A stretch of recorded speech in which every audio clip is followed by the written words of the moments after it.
All India Radio Kohima. I'm Nobin Pradhan with the evening news, and these are the headlines.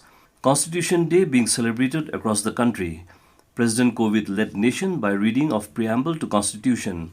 Prime Minister Narendra Modi addresses concluding session of All India Presiding Officers Conference, asserts India is fighting terrorism with new policies. Vice President M. Venkaiah Naidu urges youth to think critically and be proactive to challenges. And Nagaland's COVID-19 cases climbs to 11,060. The details. President Ramnath Kovind led the nation in community reading of the preamble to the Constitution of India today. On the occasion of Constitution Day, the President read the preamble from Rashtrapati Bhavan, which was live telecast by Doordarshan and joined by the people across the nation. It was also screened live at Kevadia, Gujarat, where all participants of the 80th All India Presiding Officers Conference read out the preamble along with the President. Constitution Day is being celebrated today across the country to mark the adopting of the Indian Constitution by the Constituent Assembly. The day is also known as National Law Day and commemorates the adoption of the Constitution in India. On 26 November in 1949, the Constituent Assembly of the country formally adopted the Constitution of India, which came into force on 26 January 1950. Constitution Day was first celebrated in 2015 when the NDA government decided to mark the day as a tribute to Dr. B.R. Ambedkar, who played an important role in its framing as the chairman of the drafting committee.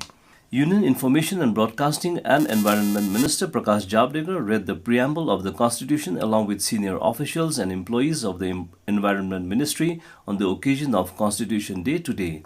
He said on the auspicious day, a pledge to imbibe ideals enshrined in the Constitution was taken. Lauding the Indian Constitution, Javadekar said it enshrines the essence of equality.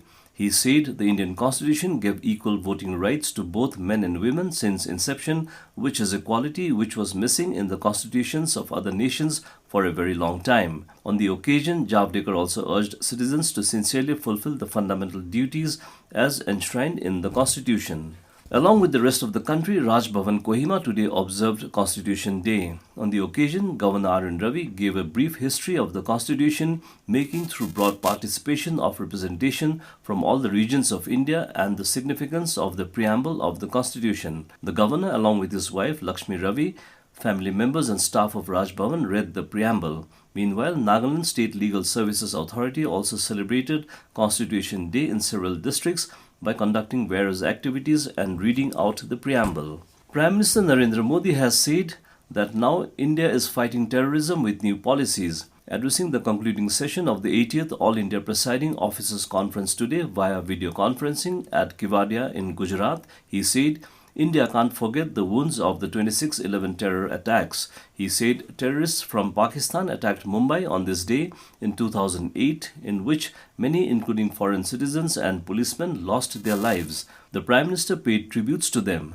Prime Minister Modi said the Indian Constitution has many features, but a special feature is the importance of duties. He said Gandhiji saw a close link between rights and duties and felt that once we perform our duties, rights will automatically be safeguarded. Modi said, we have got the strength from our constitution, which has helped solve many difficulties. He said that we had seen the attempts made to violate the separation of power of the constitution during the 70s, but its solution also came from the constitution. Speaking on the occasion, Lok Sabha Speaker and Chairman of the All India Presiding Officers Conference, Om Birla, said that we are committed to implement the decisions taken during the two-day conference in a phased manner. Vice President M. Venkaiah Naidu has urged the youth to think critically and be proactive to challenges. Addressing the 13th convocation of the ICFAI University, Sikkim virtually, Naidu said that lessons should be taken from the COVID-19 pandemic, which caught the world off guard and brought together experts from all domains. He told the fresh graduates that the pandemic is the first major adverse event for them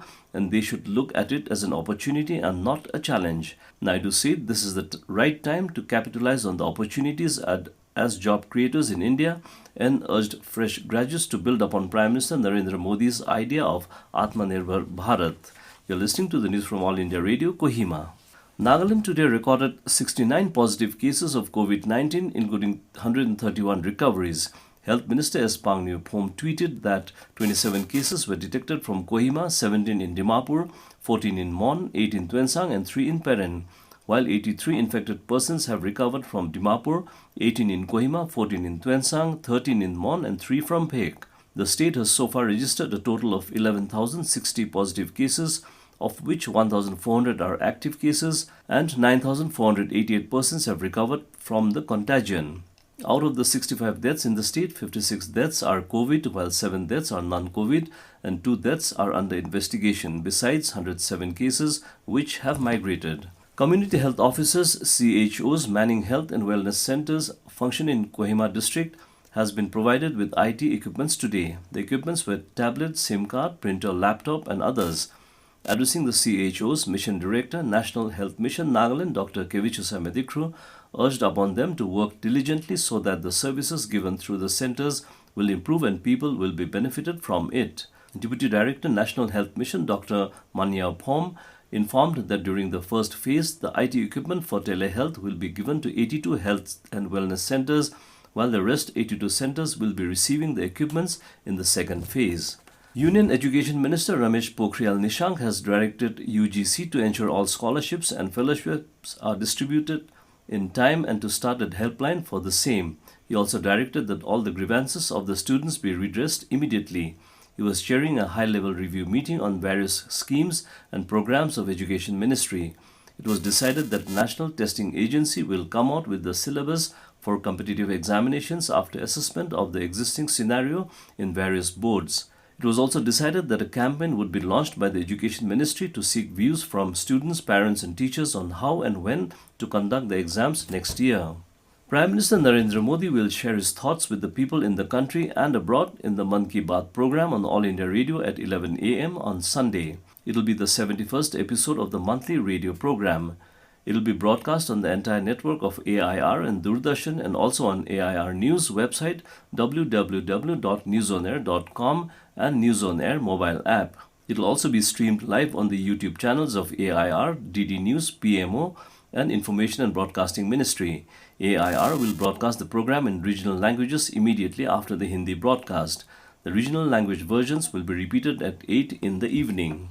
And as the nation fights COVID-19 pandemic, let us all remember to stay safe and protected by following these 3 simple steps. Wear a face mask, wash hands frequently with soap and water, or use hand sanitizer, and follow social distancing norms. And to end the news, a reminder of the headlines. Constitution Day being celebrated across the country. President Kovind led nation by reading of preamble to Constitution. Prime Minister Narendra Modi addresses concluding session of All India Presiding Officers Conference, asserts India is fighting terrorism with new policies. Vice President M. Venkaiah Naidu urges youth to think critically and be proactive to challenges, and Nagaland's COVID-19 cases climbs to 11,060. And that's all the news we have for you this evening. Good night.